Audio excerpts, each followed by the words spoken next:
Well, folks, while the media's been busy spoon-feeding us the latest feud between reality TV stars and politicians acting like they belong on the next season of The Real Housewives of Washington, D.C., something actually important has quietly been taking place. Changes to Social Security that could directly hit your wallet, and you probably haven't heard a peep about it. Let's start with the clawback policy.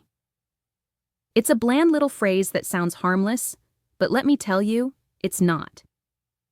In plain English, it means the Social Security Administration, SSA, has been ramping up efforts to take back money they say was overpaid, sometimes years later, and sometimes through no fault of the recipient.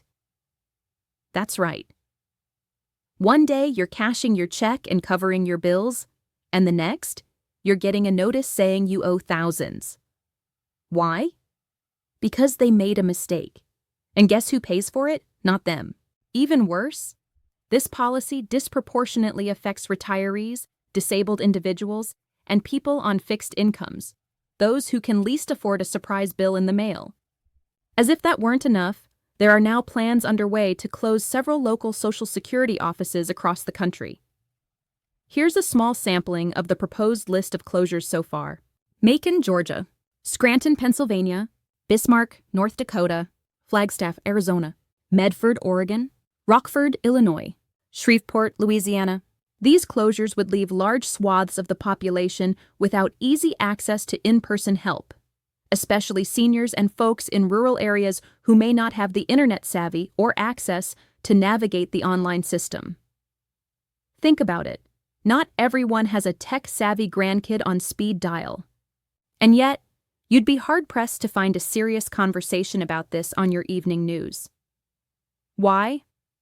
Because traditional media is more interested in the absurd and the ridiculous than in the real and the relevant. As long as something's loud, messy, and dramatic enough, it gets airtime. But when it comes to policies that directly affect everyday Americans, the ones trying to stretch Social Security checks to cover groceries, medication, and utility bills, crickets. The bottom line is this: The Real Housewives of Atlanta, New Jersey, or wherever may be entertaining for some, but their style of drama isn't going to pay the bills. It won't lower the cost of insulin. And it sure won't stop a 75-year-old veteran from getting a letter that says he suddenly owes $12,000 for an error made by the government a decade ago.